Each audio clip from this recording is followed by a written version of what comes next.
second. Let me know if you can hear me okay. I don't think my headset's on. Give me 1 second.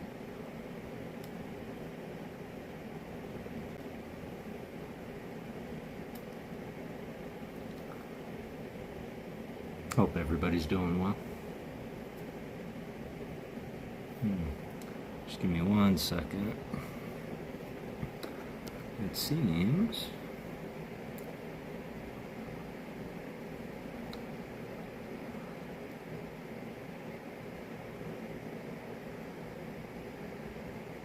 that my headset isn't working.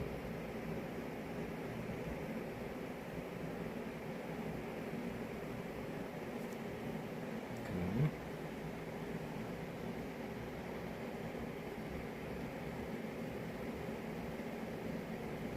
What's up, Dirk McGurk?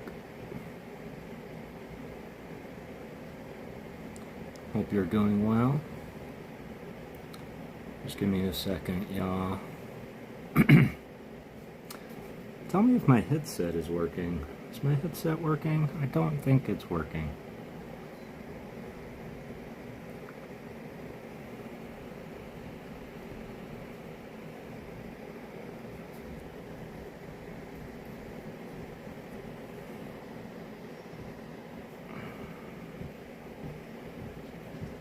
Sounds good. It's not coming out of my headset though. That I know. That I'm aware, but it's good to see you, Rafa. I hope you're doing well. I'm not a fan of technical difficulties, y'all. I'm so sorry.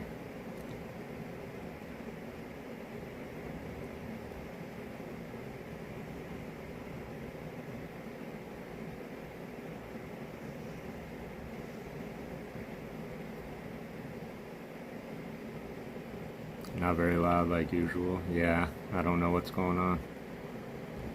Let me see if I can get it working. Because it is on. What's up, New Zealand fam? I hope you're doing well.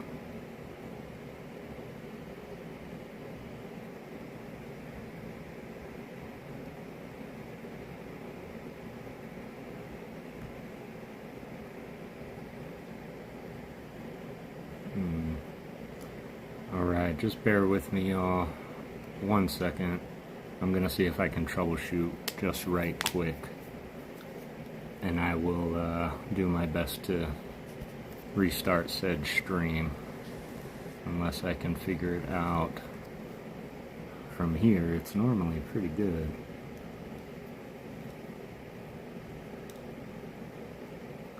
But I don't know why it's just not working right now. That's a little embarrassing. Okay.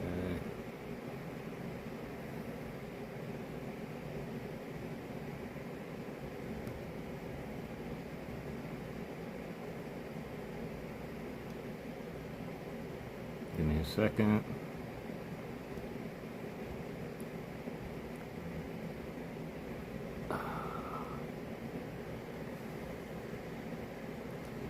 Alright, well, we'll add this to the list of technical difficulties. I don't know why this isn't working.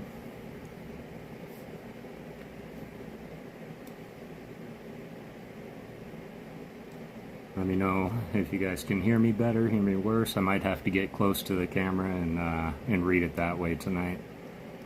I don't know why my headset isn't working.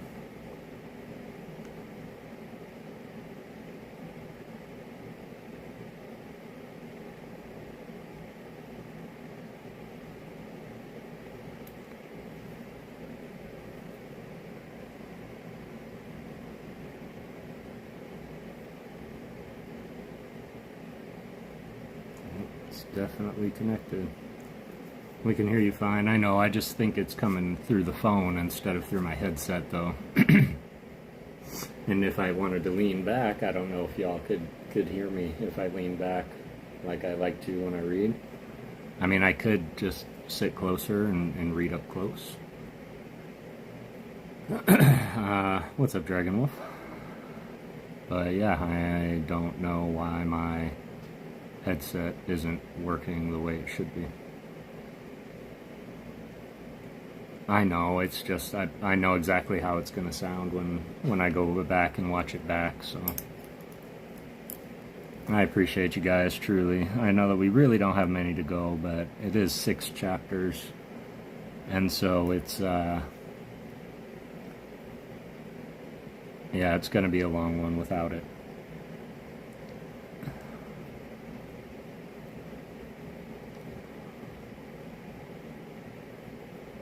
And I'm not sure what to do.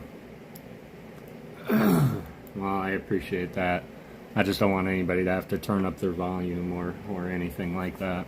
I guess I can try just one more thing. Otherwise, I'll just take the headset off for tonight.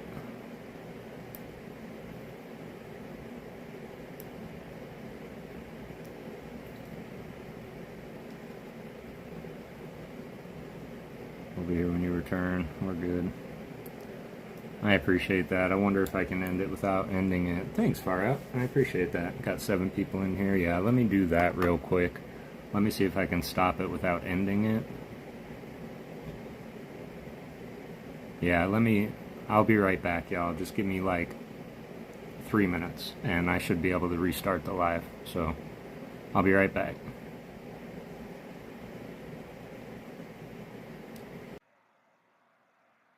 All right, everybody. Sorry about that. Can you hear me better? Hear me better now. None of my stats are right on my screen, but you all are still here. Y'all can hear me now. That is all that is important. Still seeing 7 people in here, 8 likes. Really appreciate you guys. Now I will solve my cube, and then we will get to reading. Yep, I just went ahead and I ended, and now I can see that little red light. That's how I know it's working. What's up, Dragon Wolf? Excellent. I'm glad it's working now. I want to be able to make sure it comes through clear. It's the end of the story, so. What's up, Pivy D? It's good to see you, man. Appreciate you popping in as always. We're just going to do this quite quick. We had a couple technical difficulties there for a second. I had to restart. Not a new stream, but the same stream. I just had to fix my headset so that it was coming out of there. And so now to take the place of solving the cube a couple times, that took up a lot of time. So we're going to do this so we can get to reading, and I appreciate y'all sticking with me. Is it really? Is it choppy for everybody?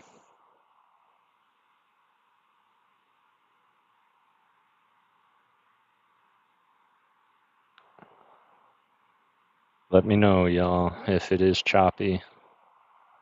That's something I've never had to deal with before. Yeah, let me know, Rafa. On and off. Man.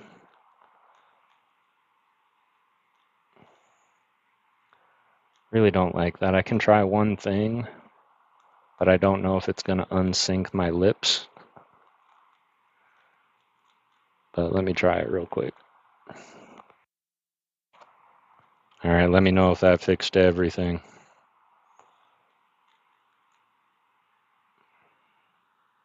Fixed, excellent. That makes me feel a lot better. I also muted and unmuted my mic.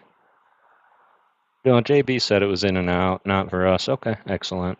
Well, let me know if y'all can still hear me or if that mute unmute messed me up even more. But I think we're good. I think we're good. I just want to make sure that the end of this book is read with the gusto that it deserves. Heading to bed soon. What a perfect way. Story time with Kev and the Ghost Fam. I appreciate that. That's kind of what I originally intended this stream to be, is a stream that we all get together and, you know, I could help put you guys to sleep with just simple bedtime stories. So really appreciate you guys being here. And because of all of you, we're actually about to we're just shy of our 30th episode of Relax and Read. So I really appreciate y'all. Loud and clear, beautiful.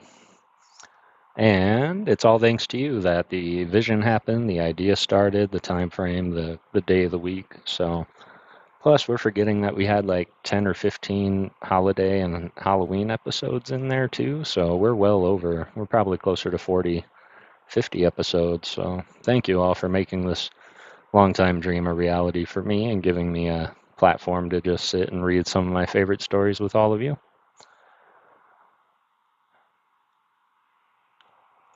Appreciate you all. And now that we have the audio difficulties figured out,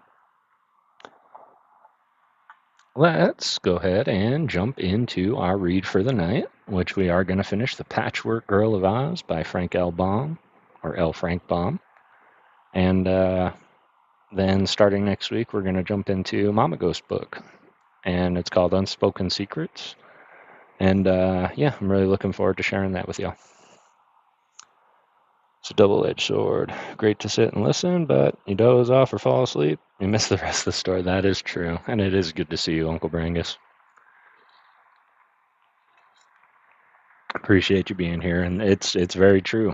I can't tell you how many times, because I'll always watch my reading streams back just to see how the mic's working, see if it came through, see if I have to change anything, and I've probably put myself to sleep with my own streams more times than not, so I totally understand.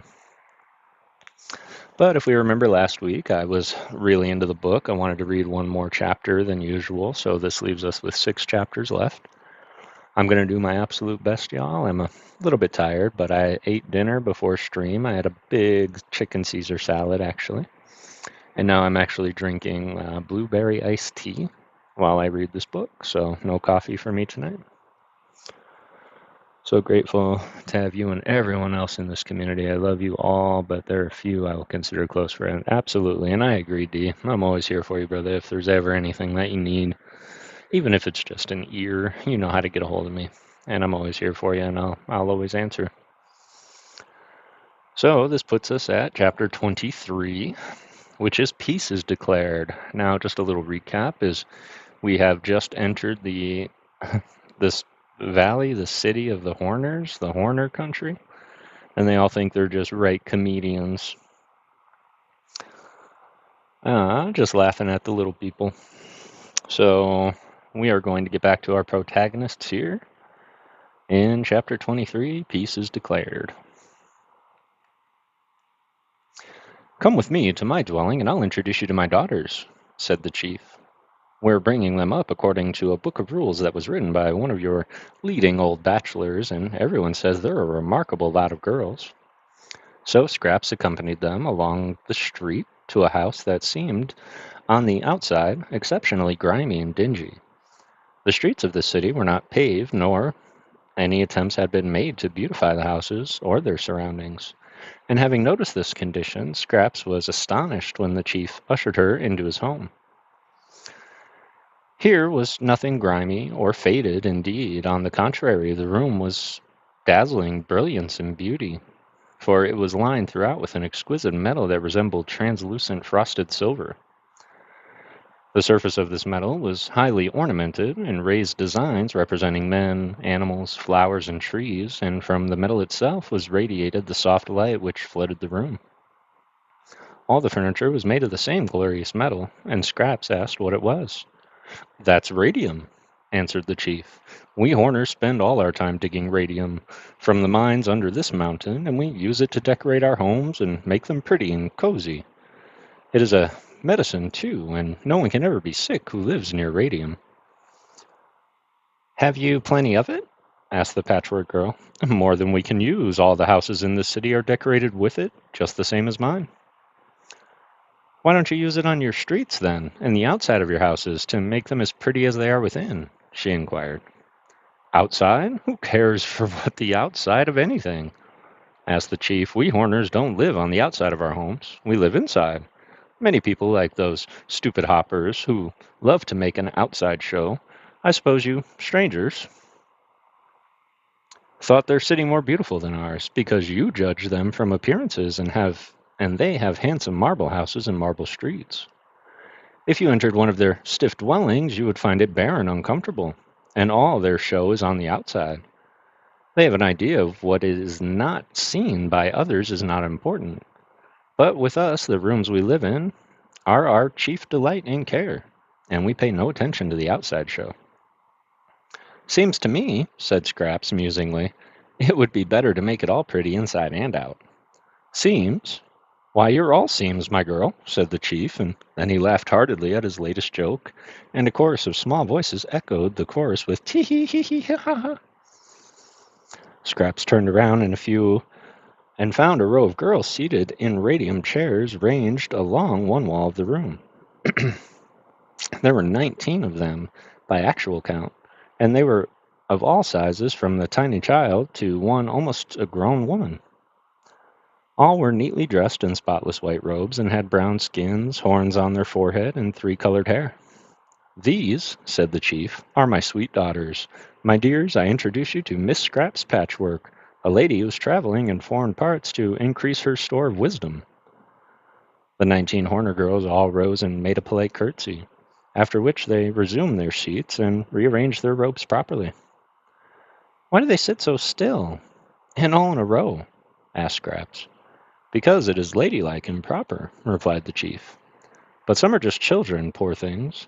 Don't they ever run around and play and laugh and have a good time? And no, indeed, said the chief. That would be improper in young ladies, as well as in those who will sometime become young ladies. My daughters are being brought up according to the rules and regulations laid down by a leading bachelor who has given the subject much study and is himself a man of taste and culture. Politeness is his great hobby, and he claims that if a child is allowed to do an impolite thing, one cannot expect a grown person to do anything better. Is it impolite to romp and shout and be jolly? Asked Scraps. Well, sometimes it is, and sometimes it isn't, replied the Horner. After considering the question, by curbing such inclinations in my daughters, we keep on the safe side. Once in a while I make a good joke, as you have heard, and then I permit my daughters to laugh decorously. But they are never allowed to make a joke themselves. That old bachelor who made the rules ought to be skinned alive, declared Scraps, and would have said more on the subject had not the door opened to admit a little Horner man whom the chief introduced as Dixie. Well, what's up, Chief? Asked Dixie, winking 19 times at the 19 girls who demurely cast down their eyes because their father was looking. The chief told the man that his joke had not been understood by the dull hoppers, who had become so angry that they had declared war. So the only way to avoid a terrible battle was to explain the joke so they could understand it. All right, replied Dixie, who seemed a good-natured man. I'll go at once to the fence and explain. I don't want any war with the hoppers, for wars between nations always cause hard feelings. So the chief and Dixie and Scraps left the house and went back to the marble picket fence. The scarecrow was still stuck on top of the picket, but had now ceased to struggle. On the other side of the fence were Dorothy and Oho, looking between the pickets, and there also were the champion and many other hoppers. Dixie went close to the fence and said, My good hoppers, I wish to explain that what I said about you was a joke. You have but one leg each, and we have 2 legs each. Our legs are under us, whether 1 or 2, and we stand on them. So when I said you had less understanding than we, I did not mean that you had less understanding, you understand, but that you had less stand-undering, so to speak. Do you understand that? The hoppers thought it over carefully, and one said, That is clear enough, but where does the joke come in? Dorothy laughed, for she couldn't help it, although all the others were solemn enough. I'll tell you where the joke comes in, she said, and took the hoppers away to the distance where the Horners could not hear them. You know, she said, she then explained. Those neighbors of yours are not very bright, poor things, and what they think is a joke isn't a joke at all. It's true, don't you see? True that we have less understanding? Asked the champion. Yes, it's true because you don't understand such a poor joke. If you did, you'd be no wiser than they are. Ah, yes, of course, they answered, looking very wise. So I'll tell you what to do, continued Dorothy. Laugh at their poor joke and tell them it's pretty good for a Horner. And then they won't dare say you have less understanding because you understand as much as they do. The hoppers looked at one another questioningly and blinked their eyes and tried to think what it all meant, but they couldn't figure it out. What do you think, Champion? Asked one of them. I think it is dangerous to think of this thing any more than we can help, he replied. Let us do as this girl says and laugh with the Horners, so as to make them believe we see the joke. Then there will be peace again and no need to fight. They readily agreed to this and returned to the fence, laughing as loud and as hard as they could, although they didn't feel like laughing a bit. The Horners were much surprised.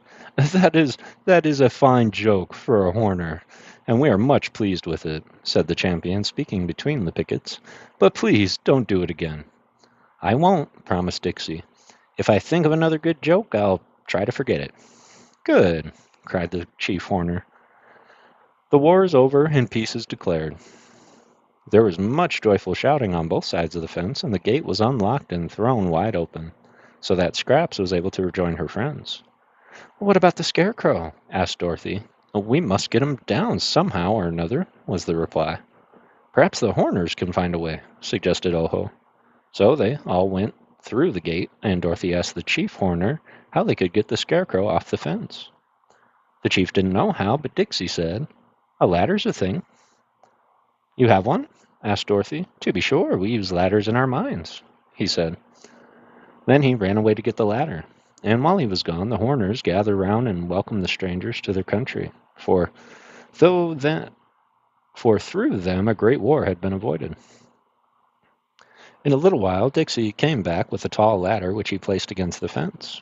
Oho at once climbed to the top of the ladder, and Dorothy went about halfway up, and Scraps stood at the foot of it. Toto ran around it and barked. Then Oho pulled the Scarecrow away from the picket and passed him down to Dorothy, who in turn lowered him to the Patchwork Girl. As soon as he was on his feet and standing on solid ground again, the Scarecrow said, I'm much obliged. I feel much better. I'm not stuck on that picket anymore. The Horners began to laugh, thinking this was a joke, but the Scarecrow shook himself, patted his straw a little, and said to Dorothy, Is there much of a hole in my back? The little girl examined him carefully. There's quite a hole, she said. But I've got a needle and thread in my knapsack, and I'll sew you right up again. Do so, he begged earnestly. And again the hoppers laughed, to the Scarecrow's great annoyance. While Dorothy was sewing up the hole in the straw man's back, Scraps examined the other parts of him. One of his legs was ripped too, she exclaimed. Oh-ho, cried little Dixie, that's bad. Give him the needle and thread and let him mend his ways. Ha ha ha ha, laughed the chief, and the other Horners at once roared with laughter. What's funny? Inquired the Scarecrow sternly. Don't you see? Said Dixie, who had laughed even harder than the others. That's the joke. It's by odds the best joke I have ever made. You walk with your legs, and so that's the way you walk, and your legs are the ways, see? So when you mend your legs, you mend your ways. I had no idea I could make such a fine joke. Just wonderful, echoed the chief. How do you manage to do it, Dixie? I don't know, said Dixie modestly. Perhaps it's the radium, but I think it's my splendid intellect. If you don't quit it, the Scarecrow told him, there'll be worse war than the one you've escaped from. Oho had been deep in thought, and now he asked the chief, Is there a dark well in any part of your country? A dark well? None that I've ever heard of, was the answer. Oh, yes, said Dixie, who overheard the boy's question. There's a very dark well in my radium mine. Is there any water in it? Oho eagerly asked. Can't say. I've never looked to see, but we can find out. So, as soon as the Scarecrow was mended, they decided to go with Dixie to the mine. When Dorothy had patted the straw man into shape again, he declared he felt good as new and equal to further adventures. Still, said he, I prefer not to do picket duty again.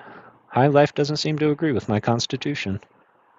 And then they hurried away to escape the laughter of the Horners, who thought this was another joke. 19 winks. Hey, Kara. I hope you're doing well, and yes, staying warm. I know that East Coast got blasted with some snow. It's good to see you, Kara. Appreciate you being here. As we start chapter 24, Oho finds the dark well. They now followed Dixie into the farther end of the great cave, beyond the Horner city, where there were several round, dark holes leading into the ground in a slanting direction. Dixie went to one of these holes and said, "Here is the mine in which lies the dark well you are seeking.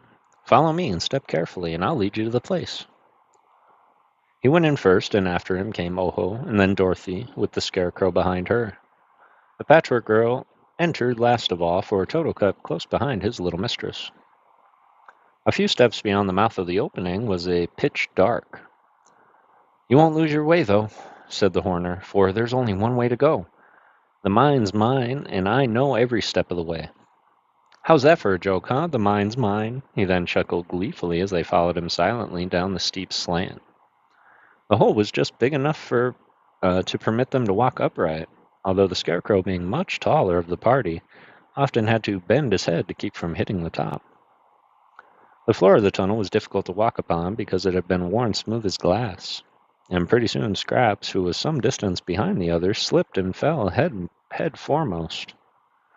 At once she began to slide downward so swiftly that when she came to the Scarecrow, she knocked him off his feet and sent him tumbling against Dorothy, who tripped up Oho, and the boy fell against the Horner, so that all went tumbling down the slide in the regular mix-up, unable to see where they were going because of the darkness.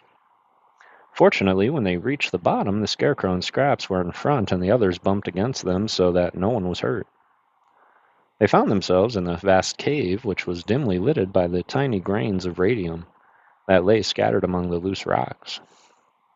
"Now," said Dixie, when they had all regained their feet, "I will show you where the dark well is. This is a big place, but if we hold fast to each other, we won't get lost."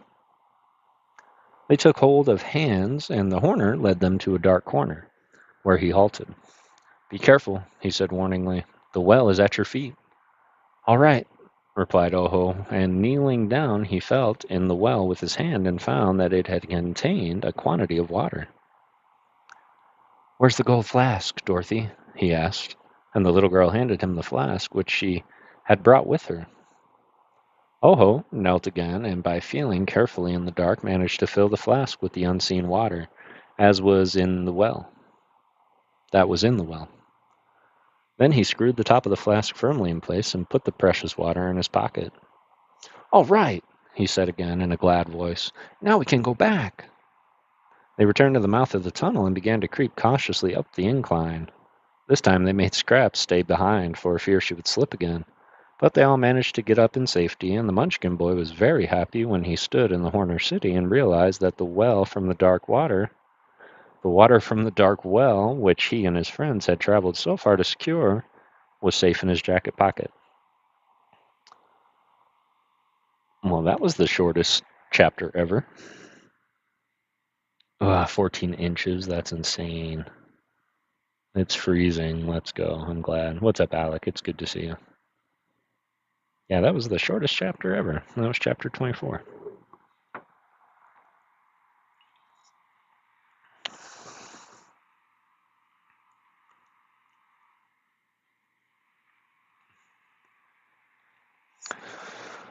Chapter 25.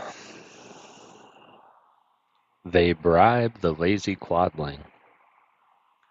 "Now," said Dorothy, as they stood on the mountain path, having left behind them the cave in which dwelt the Hoppers and the Horners, "I think we must find the road into the country of the Winkies, for there's where Oho wants to go next." "Is there such a road?" asked the Scarecrow. "I don't know," she replied. "I suppose we can go back the way we came, to Jack Pumpkinhead's house, and then turn into the Winky country, but that seems like running around a haystack, doesn't it?" "Yes," said the Scarecrow. "What is the next thing Oho must get?" "A yellow butterfly," answered the boy. "That means the Winky country, all right, for it's the yellow country of Oz," remarked Dorothy. "I think, Scarecrow, we ought to take him to the Tin Woodman, for he is the Emperor of the Winkies and will help us to find what Oho wants." "Of course. replied the Scarecrow, brightening at the suggestion.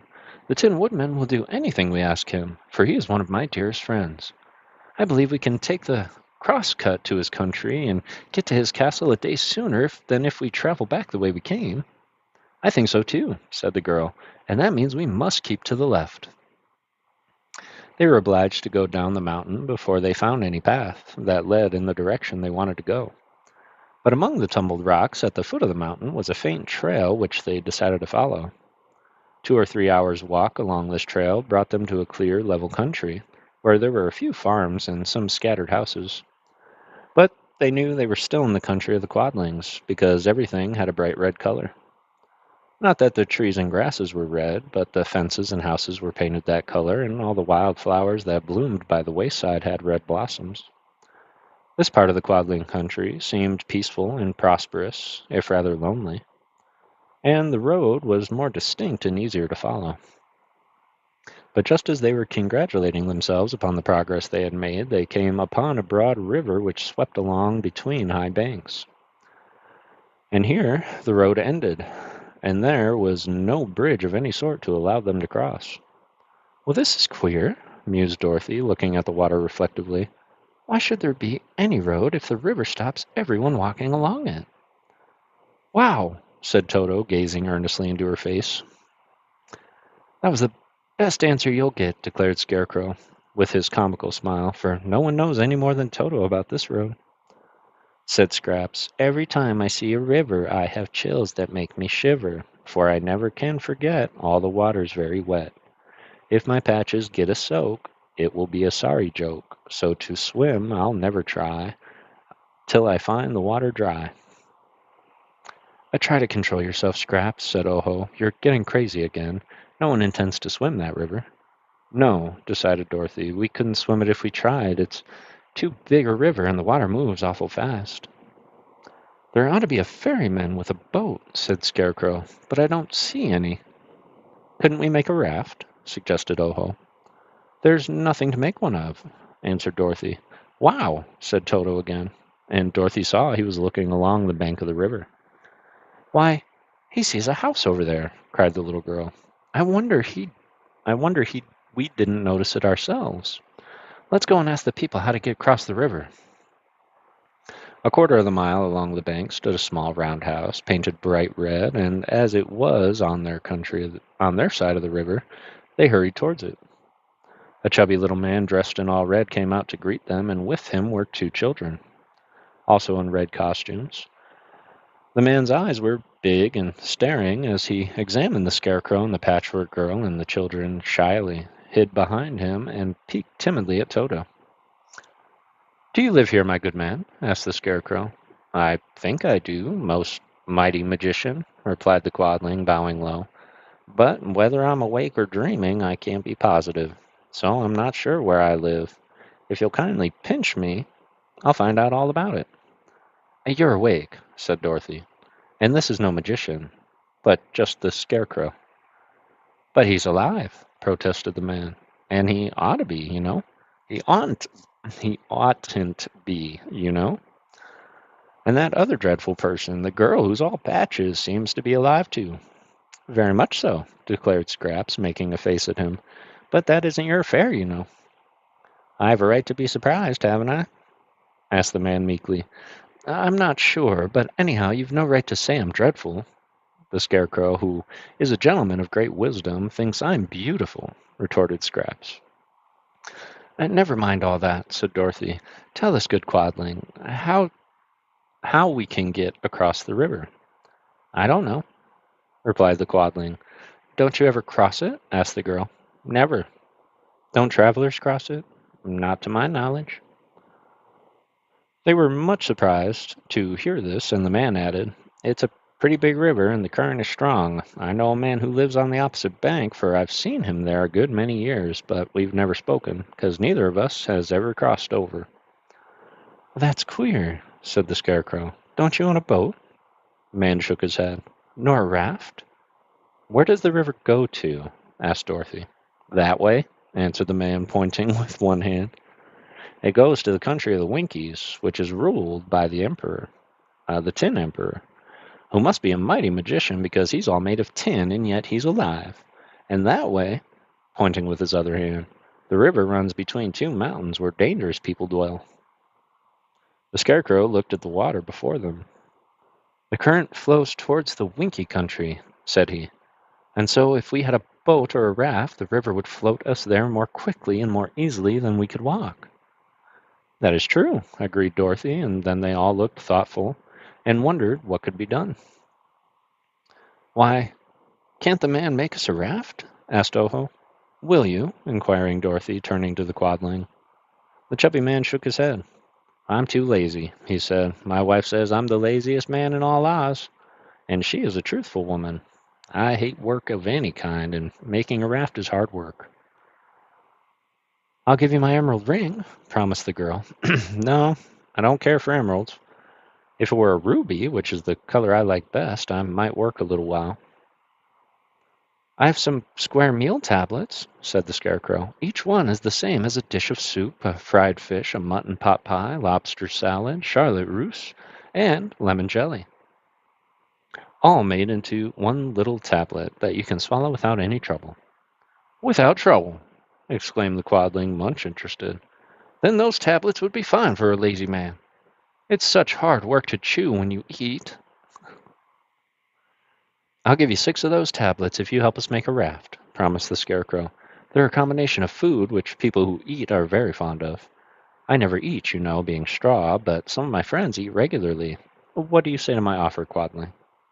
I'll do it, decided the man. I'll help you and can do most of the work. But my wife has gone fishing for red eels today, so some of you will have to mind the children. Scraps promised to do that, and the children were not so shy when the Patchwork Girl sat down to play with them. They grew to like Toto, too, and the little dog allowed them to pat him on his head, which gave the little ones much joy. There were a number of fallen trees near the house, and the Quadlings got his axe and chopped them into logs of equal length. He took his wife's clothesline to bind the logs together so that they would form a raft, and Oho found some strips of wood and nailed them to along the tops of the logs to render them more firm. The Scarecrow and Dorothy helped roll the logs together and carry the strips of wood, but it took so long to make the raft that evening came just as it was finished, and with the evening the Quadling's wife returned from their fishing. The woman proved to be cross and bad-tempered, perhaps because she had only caught one red eel during all the day. When she found that her husband had used her clothesline and the log she had wanted for firewood and the board she had intended to mend the shed with, and a lot of gold nails, she became very angry. Scraps wanted to shake the woman to make her behave, but Dorothy talked to her in a gentle tone and told the Quadling's wife she was the Princess of Oz and a friend of Ozma, and that when she got back to the Emerald City, she would send them a lot of things to repay them for the raft, including a new clothesline. This promise pleased the woman, and she soon became more pleasant, saying they could stay the night at her house and begin their voyage on the river the next morning.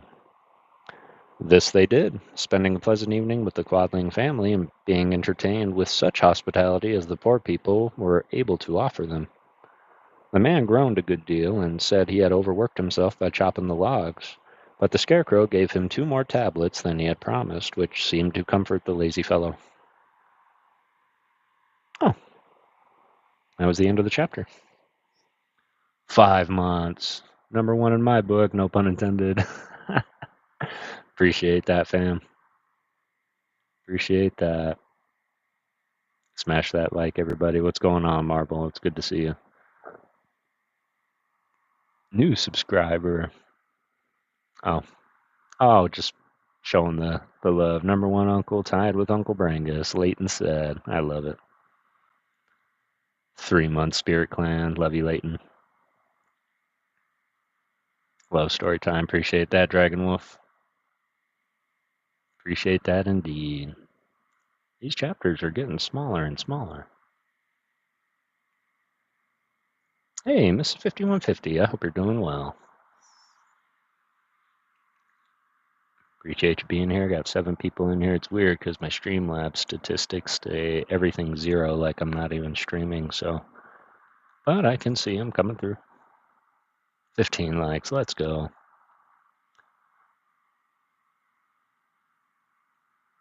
Hey, Super God XC23 Moo. Hi, how's it going? What's up, Super? It's good to see you. Welcome to the channel. This is story time. I'm good. Sorry I'm late. No worries at all. I'm going to bed. Have a beautiful rest of your night, Dragon Wolf. I hope you sleep well. And no worries about being late. We still have about 3 chapters to go in the book. I can't even see how long. Oh, yeah, I can. In about 41 minutes. We had technical difficulties in the beginning there. I had to fix the headset, So yeah, plenty of book left. Probably got about another hour in us. We'll see how fast these go. These chapters are getting smaller.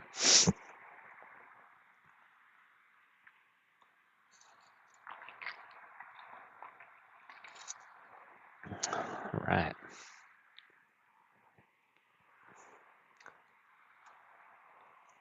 Chapter 26, The Trick River.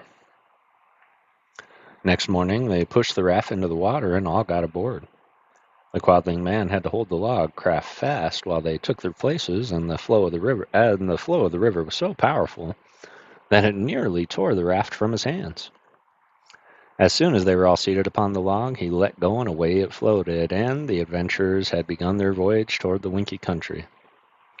The little house of the Quadlings was out of sight almost before they had cried their goodbyes, and the Scarecrow said in a pleased voice, "It won't take us long to get to the Winkie country at this rate." They had floated several miles down the stream and were enjoying the ride when suddenly the raft slowed up, stopped short, and then began to float back the way it had come. "Why, what's wrong?" asked Dorothy in astonishment. But they were all just as bewildered as she was, and, at first, no one could answer the question. Soon, however, they realized the truth, that the current of the river had reversed, and the water was now flowing in the opposite direction, toward the mountains. They began to recognize the scenes they had passed, and by they came in sight of the little house of the Quadlings again. The man was standing on the river bank, and he called to them, "How do you do? Glad to see you again. I forgot to tell you that the river changes its directions every little while. Sometimes it flows one way, and sometimes the other." They had no time to answer him, for the raft was swept past the house and at a long distance on the other side of it. "We're going just the way we don't want to go," said Dorothy, "and I guess the best thing we can do is get to the land before we get carried any further." But they could not get to land. They had no oars, nor even a pole to guide the raft with. The logs which bore them floated in the middle of the stream and were held fast in that position by the strong current. So they sat still and waited, and even while they were wondering what could be done, the raft slowed down, stopped, and began drifting the other way, in the direction it had first followed. After a time, they repassed the Quadling house, and the man was still standing on the bank. He cried out to them, "Good day, glad to see you again. I expect to see you a good many times as you go by, unless you happen to swim ashore." By that time, they had left him behind and were headed once more straight toward the Winkie country. "This is pretty hard luck," said Oho in a discouraging voice. "The Trick River keeps changing, it seems, and here we must float back and forth forever, unless we manage some way to get ashore." "Can you swim?" asked Dorothy. "No, I'm Ho-Ho the Unlucky." "And neither can I. Toto can swim a little, but that won't help us get to shore." "I don't know whether I could swim or not," remarked Scraps. "But if I tried it, I'd surely ruin my lovely patches. My straw would get soggy in the water, and I would sink," said the Scarecrow. So there seemed no way out of their dilemma, and being helpless, they simply sat still. Ho-Ho, who was on the front of the raft, looked over into the water and thought he saw some large fishes swimming about. He found a loose end of the clothesline which fastened the logs together, and taking a gold nail from his pocket, he bent it nearly double to form a hook, and tied it to the end of the line. Having baited the hook with some bread, which he broke from his loaf, he dropped the line into the water, and almost instantly it was seized by the great fish. They knew it was a great fish because it pulled so hard on the line that it dragged the raft forward even faster than the current of the river had carried it. The fish was frightened, and it was a strong swimmer. As the other end of the clothesline was bound around the logs, he could not get away, and as he greedily swallowed the gold hook in the first bite, he could not get rid of that either. When they reached the place where the current had changed before, the fish was still swimming ahead. In its wild attempt to escape, the raft slowed down, and yet it did not stop because the fish would not let it. It continued to move in the same direction it had been going. As the current reversed and rushed backward on its course, it failed to drag the raft with it. Slowly, inch by inch, they floated on, and the fish tugged and kept them going. "I hope he won't give up on us," said Oho anxiously. "If the fish can hold out until the current changes again, we'll be all right." The fish did not give up, but held to the raft bravely on its course, till at last the water in the river shifted again and floated them the way they wanted to go. But now the captive fish found its strength failing. Seeking a refuge, it began to drag the raft toward the shore. As they did not wish to land in this place, the boy cut the rope with his pocket knife and set the fish free, just in time to prevent the raft from grounding. The next time the river backed up, the scarecrow managed to seize the branch of a tree that overhung the water, and they all assisted him to hold fast and prevent the raft from being carried backward. While they waited here, Oho spied a long, broken branch laying upon the bank, so he leapt ashore and got it. When he had stripped off all the side shoots, he believed he could use the branch as a pole to guide the raft in case of emergency. They clung to the tree until they found the water flowing the right way, when they let go and permitted the raft to resume its voyage. In spite of these pauses, they were really making good progress toward the Winkie country, and having found a way to conquer the adverse current, their spirits rose considerably. They could see little of the country through which they were passing because of the high banks, and they met with no boats or other craft upon the surface of the water. One more, the Trick River reversed its current, but this time the Scarecrow was on guard and used the pole to push the raft toward a big rock which lay in the water. He believed the rock would prevent their floating backwards with the current, and so it did. They clung to this anchorage until the water resumed its proper direction, when they allowed the raft to drift on. Floating around a bend, they saw ahead a high bank of water, extending across the entire river, and towards this they were being irresistibly carried. There being no way to arrest the progress of the raft, they clung fast to the logs and let the river sweep them on. Swiftly the raft climbed the bank of the water and slid down onto the other side, plunging its edge deep into the water and drenching them all with spray.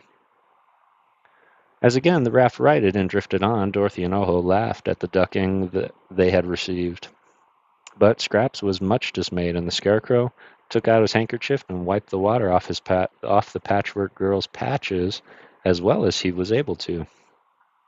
The sun soon dried her, and the colors of her patches proved good, for they did not run together, nor did they fade.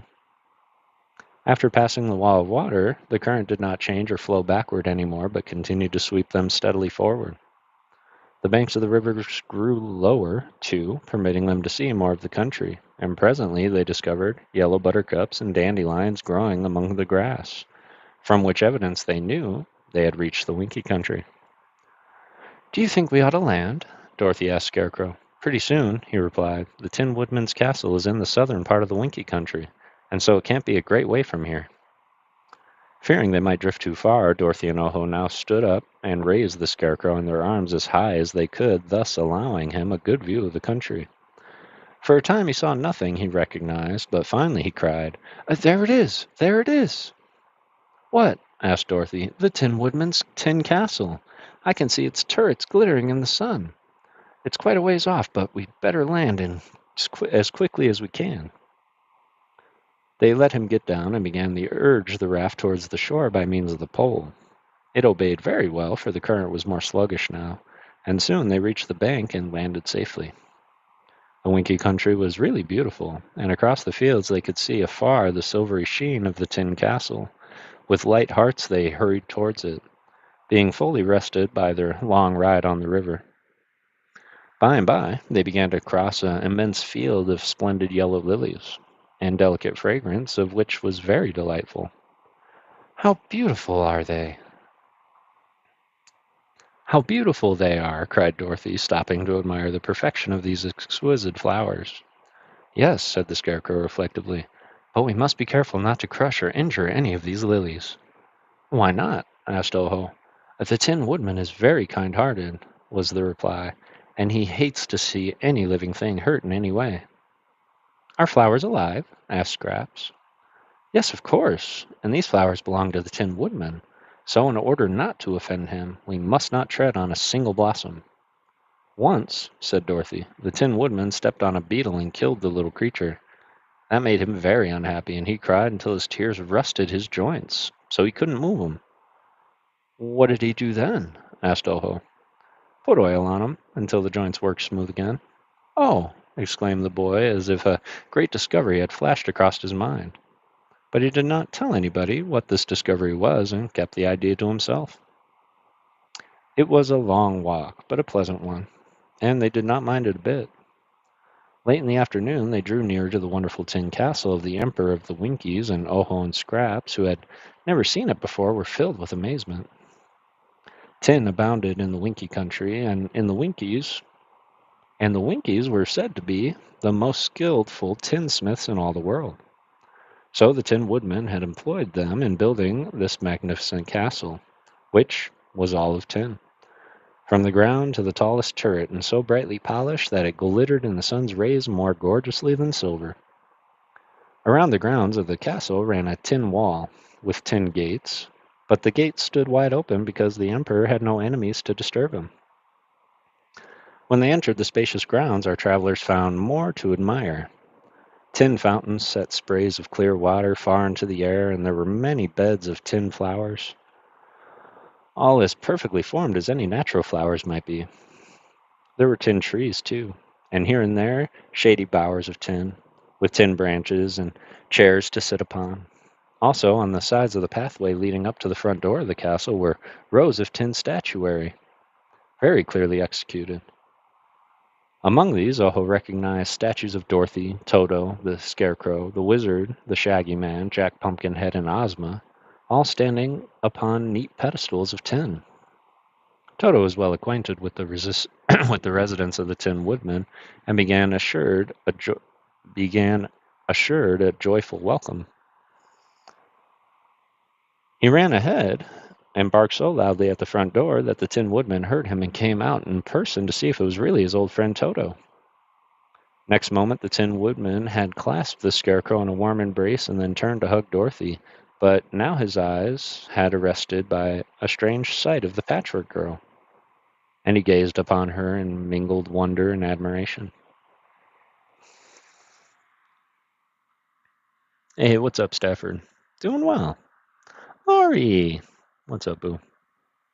I hope you're doing well tonight.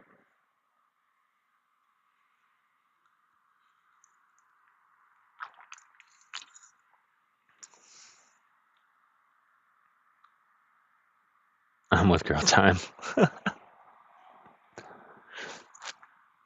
That's funny. That is funny. Doing really well. Doing really well. Just finishing up this book, The Patchwork Girl of Oz. We're just at about an hour tonight. We only have a couple chapters left, though, so we'll see how entertaining and how long we go. I am very transparently a bit tired tonight, so I'm purposely not drinking coffee and the like so I can go to bed a little early tonight and see if I can get some peaceful sleep. Hey, Smoke and Mirrors. How are you, man? It's good to see you. Appreciate you popping in for story time. Hiya, Lori. This is Rafa. But let's go to chapter 27, The Tin Woodman Objects. Wifey! The Tin Woodman was one of the most important personages of all of Oz. Though Emperor of the Winkies, he owed allegiance to Ozma, who ruled all the land. And the girl and the Tin Man were warm personal friends. He was something of a dandy and kept his tin body brilliantly polished and his tin joints well oiled. Also, he was very courteous in manner and so kind and gentle that everyone loved him. The Emperor greeted Oho and Scraps with cordial hospitality and ushered the entire party into his handsome tin parlor, where all the furniture and pictures were made of tin. The walls were paneled with tin, and from the tin ceiling hung tin chandeliers. The Tin Woodman wanted to know, first of all, where Dorothy had found the Patchwork Girl. So between them, the visitors told the story of how Scraps was made, as well as the accident to Margaret and Unc Nunkie, and how Oho had set out upon a journey to procure the things needed for the Crooked Magician's magic charm. Then Dorothy told of their adventures in the Quadling country and how at last they succeeded in getting the water from the dark well. While the little girl was relating these adventures, the Tin Woodman sat in an easy chair listening with intense interest, while the others sat grouped around him.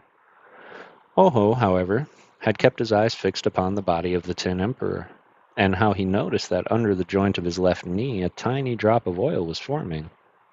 He watched this drop of oil with fast-beating heart, and feeling in his pocket, brought out a tiny vial of crystal, which he had secretly held in his hand.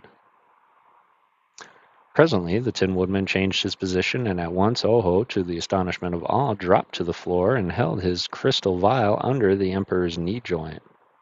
Just then the drop of oil fell, and the boy caught it in his bottle and immediately corked it tight. Then, with a red face and embarrassed manner, he rose to confront the others. "What in the world are you doing?" asked the Tin Woodman. "I caught a drop of oil that fell off your knee joint," confessed Oho. "A drop of oil!" exclaimed the Tin Woodman. "Dear me, how careless my valet must have been in oiling me this morning. I'm afraid I shall have to scold the fellow, for I can't be dripping oil everywhere I go."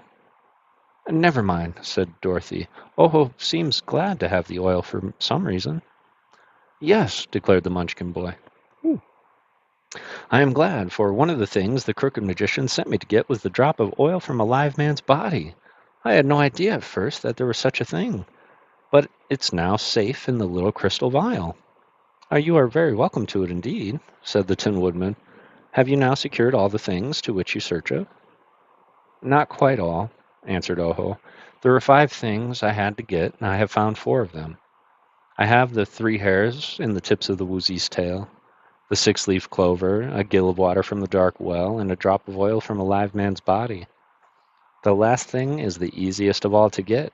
I am sure that my dear Unc Nunkie, and good Margaret as well, will soon be restored to life." The Munchkin boy said this with much pride and pleasure.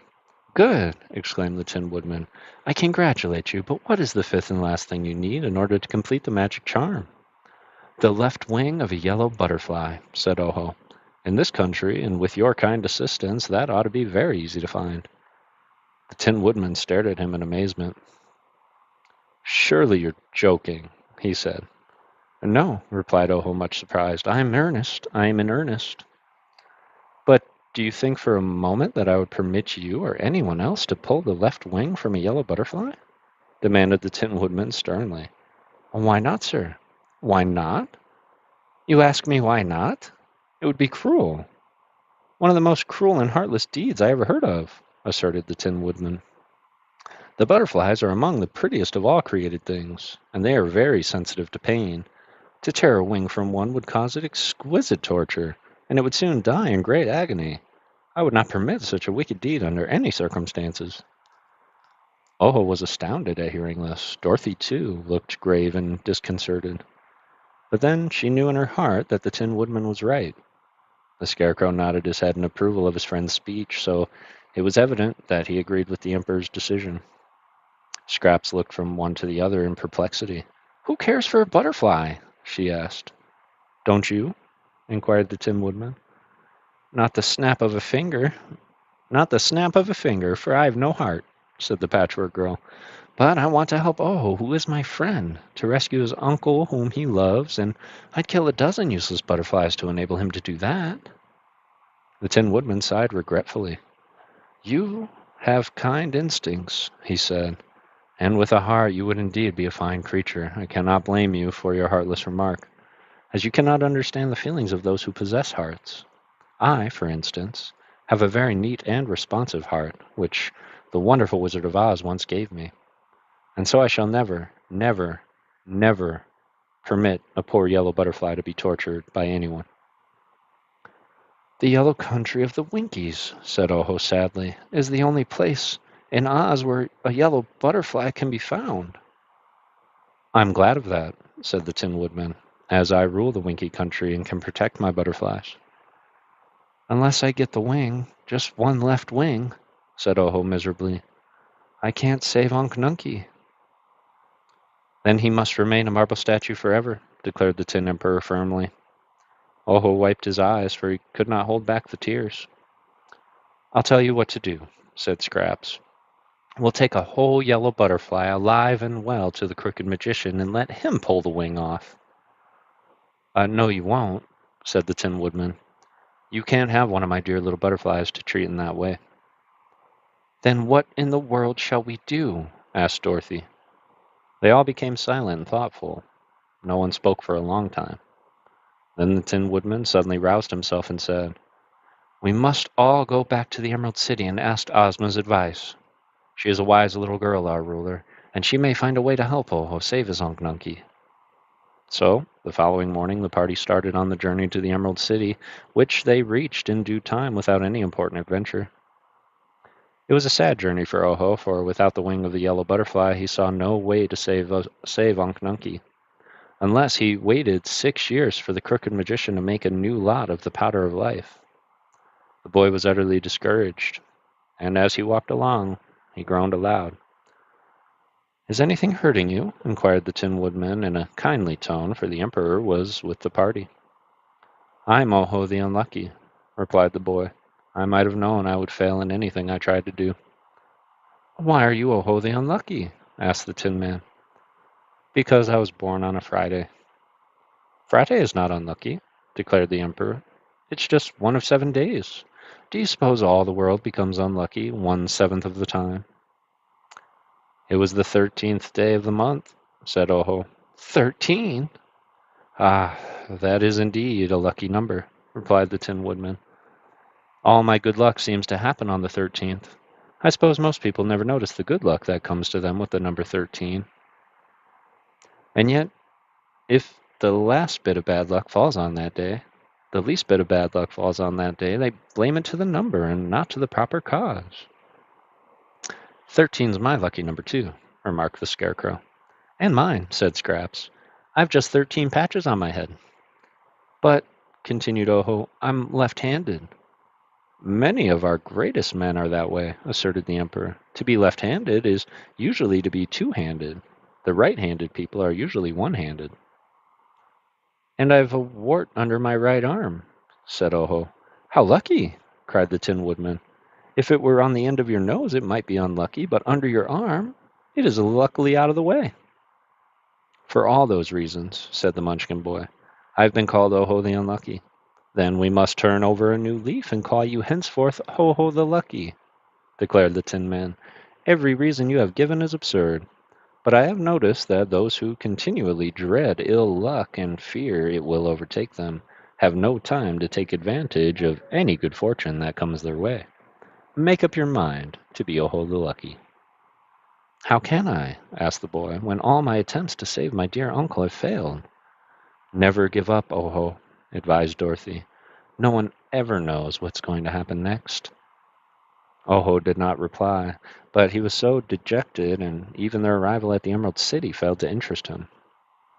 The people joyfully cheered the appearance of the Tin Woodman and Scarecrow and Dorothy, who were all three general favorites. And on entering the royal palace, word came to them from Ozma that she would at once grant them an audience.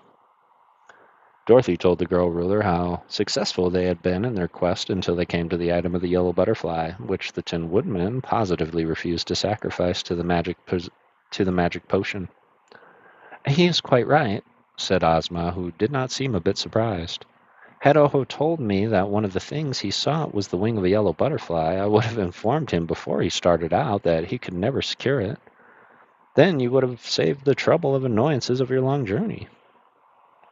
I didn't mind the journey at all, said Dorothy. It was fun. As it turned out, remarked Oho, I can never get the things the Crooked Magician sent me for, and so, unless I wait the 6 years for him to make the Powder of Life, Unc Nunky cannot be saved. Ozma smiled. A Dr. Pipt will make no more Powder of Life, I promise you, she said. I have sent for him and have had him brought to this palace where he is now. And his 4 kettles have been destroyed and his book of recipes burned up. I have also brought here the marble statues of your uncle and Margaret, which are standing in the next room. They were all greatly astonished at this announcement. Oh, let me see Unc Nunky. Let me see him once, please, cried Oho eagerly. Wait a moment, replied Ozma, for I have something more to say. Nothing that happens in the land of Oz escapes the notice of our wise sorceress, Glinda the Good.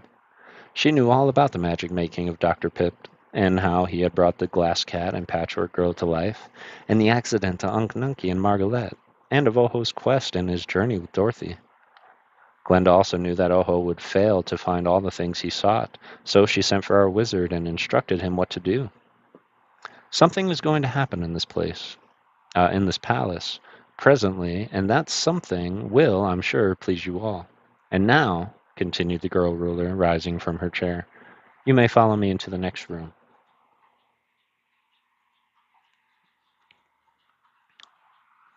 Ooh. I know this is going to upset me so much because, very similarly to Dorothy, remember she went to Oz, she crushed the Wicked Witch of the East, she took her silver shoes, and Glinda sent her on this grand adventure to go find the wizard. And at the end of the story, she's like, oh, you could have gotten home all along. Just tap your heels. It's like, granted, we wouldn't have had the story, would have been much quicker. But why put me through it all if you can just do it? Still, I very much enjoyed the story thus far, and I'm really excited to see how it ends.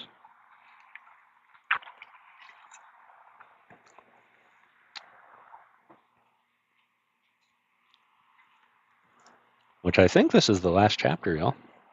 So I appreciate y'all being here. Got 7 readers with me, 16 likes. Let's finish this book, which is chapter 28, The Wonderful Wizard of Oz. When Oho entered the room, he ran quickly to the statue of Unc Nunky and kissed the marble face affectionately. I did my best, Unc, he said with a sob, but it was no use. Then he drew back and looked around the room, and the sight of the assembled company quite amazed him. Aside from the marble statues of Unc Nunky and Margaret, the glass cat was there curled up on a rug, and the woozy was there, sitting on his square hind legs and looking on the scene with solemn interest.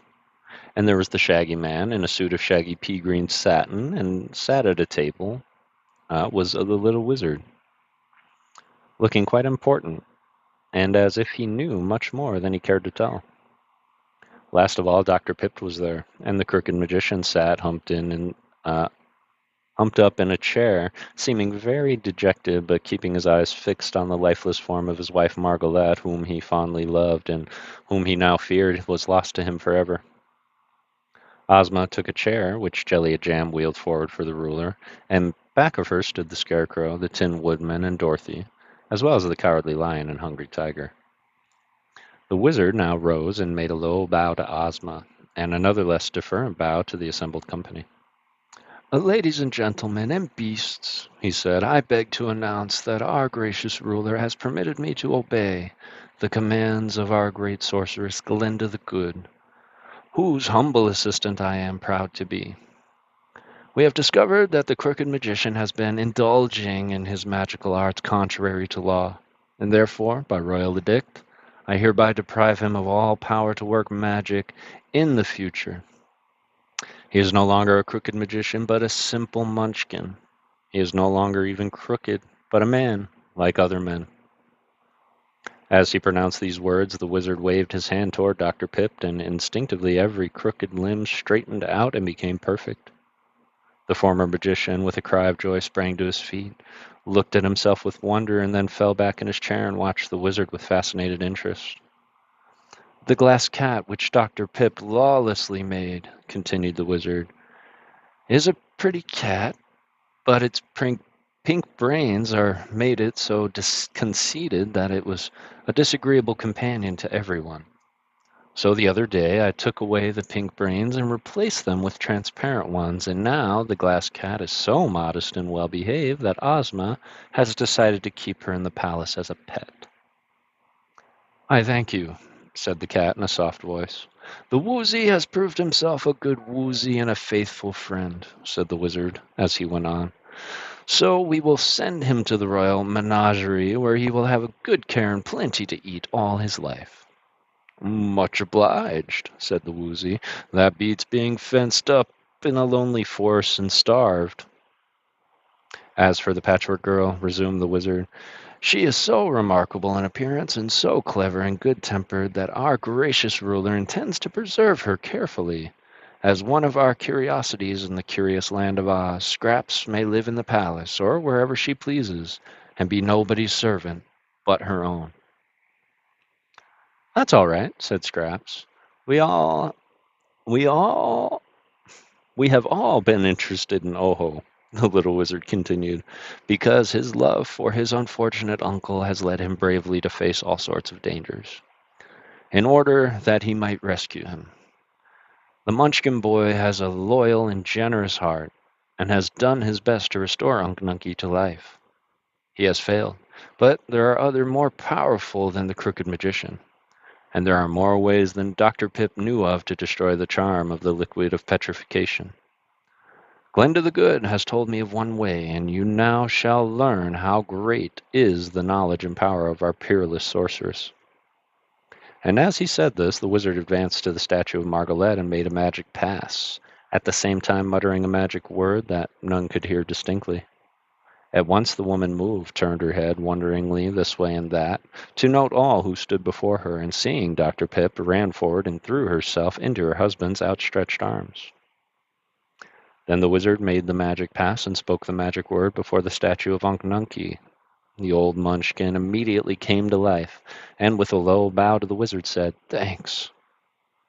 And now Oho rushed up and threw his arms joyfully around his uncle, and the old man hugged his little nephew tenderly and stroked his hair and wiped away the boy's tears with a handkerchief, for Oho was crying from pure happiness. Ozma came forward to congratulate them. "I have given to you, my dear Oho and Unc Nunky, a nice house just outside the walls of the Emerald City," she said, "and there you shall make your future home and be under my protection." "Didn't I say you were Oho the Lucky?"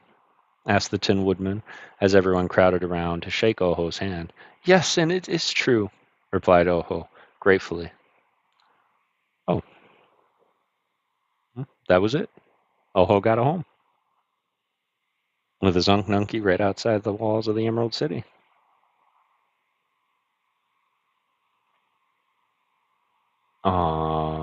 This next one's going to be real hard to read, but he's one of my favorite characters.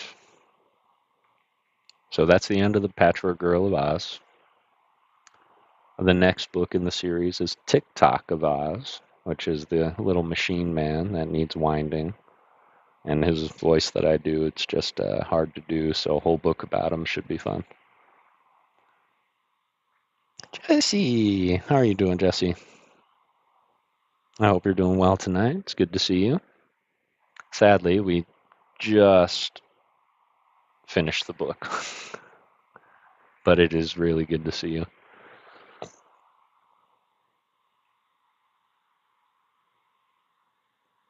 But what I can do, and what I typically always do, is I do read the authors to the reader section in the next book always when I finish one book. So, but yeah, Tick Tock of Oz. It says to Louis F.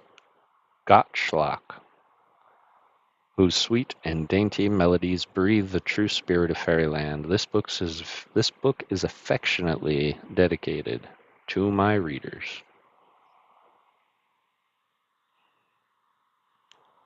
The very marked success of my last year's fairy book, The Patchwork Girl of Oz, convinces me that all my readers like the Oz stories best of all, as one little girl wrote me.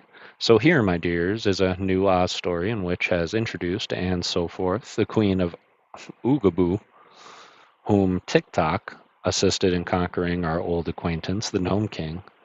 It also tells of Betsy Bobbin and how, after many adventures, she finally reached the marvelous land of Oz.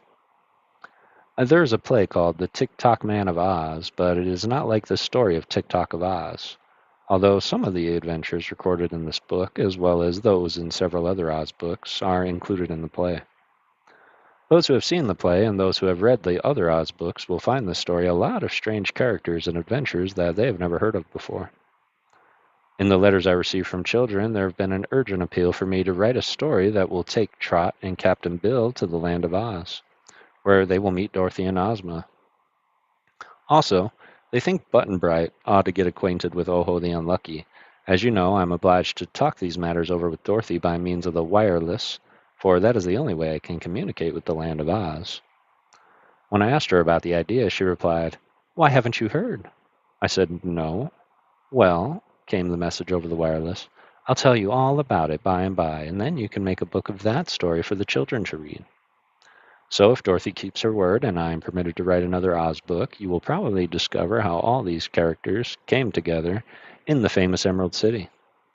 Meantime, I want to tell all my little friends, whose numbers are increasing by many thousands every year, that I am very grateful for the favor they have shown my books and for the delightful little letters I am constantly receiving.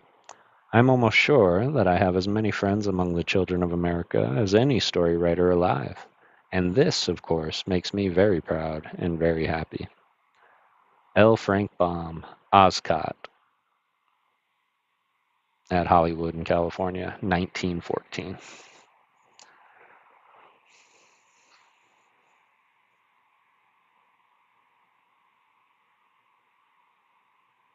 So it looks like we'll be meeting some new characters. But we are going to put a pin in the Oz series, of course, and we are going to get into the book that Mama Ghost wrote called Unspoken Secrets. It is a young adult novel of adventure and magic and wonder and warriors, and it's just a book that I read long, long ago. I haven't read it, admittedly, in some time, but I think that it's going to be really, really fun to read to y'all, and that way you can kind of see a little bit of who she was, because she was my biggest inspiration in writing and why I chose to write and continue to read. So, and of course, that rest of that book, she was really looking forward to hearing the rest of, and sadly she didn't get to. So I contemplated not even finishing it, but I got some very wise advice from somebody saying, you need to finish it. And so thank you all for going through that adventure with me. I know that these books are aimed at children, but if we can't act all a little childish sometimes, what are we doing? So with that, I really do appreciate you. That is the end of our book for now. And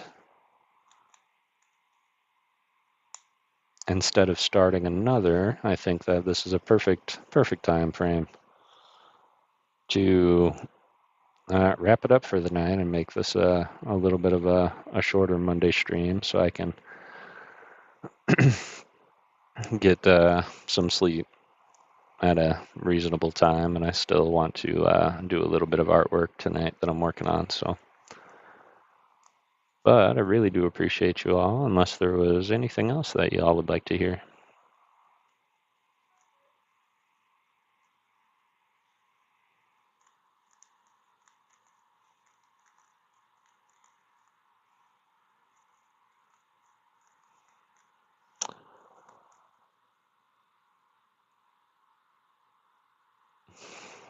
I appreciate that, Stafford. That I truly do. JR and Ghost Spencer are alive. All right, let's go. Let's go.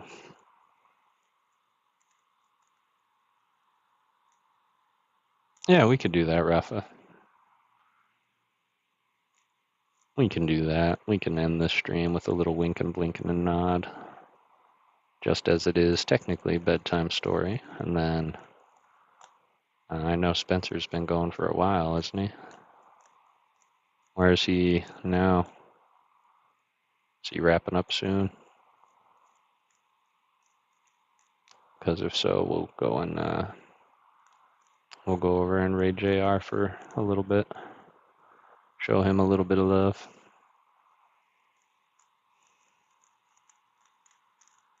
I appreciate you, JB, member for 4 months. best to leave it here and do what you need to do, Uncle Cat. I appreciate that. Truly, I do. And I know, can't remember the last time I only streamed for like 90 minutes, but typically the end of books are normally the shorter of the streams. So I just really hope that you all enjoyed it as much as I enjoyed reading it to you. And we will get back to the Oz books after Mama Ghost books, so we will definitely get back into it. But with that, let me set this up, and then we'll read Wink and Blink and a Nod, and then we will call it a night for the night.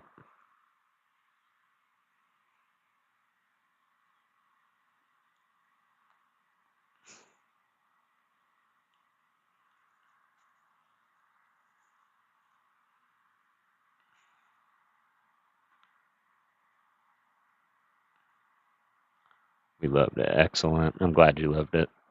I really am. Don't want to leave this unfinished.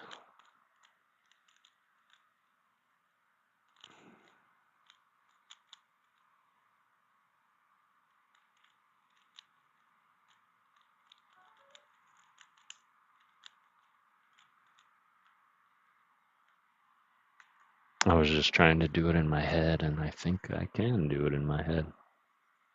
All right, let's set it up and go visit our good friend JR, Mr. Yukamori lover. Mm-hmm.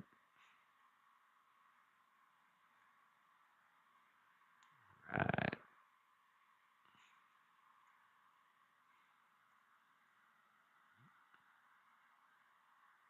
All right, Winkin', Blinkin' and Nod by Eugene Field.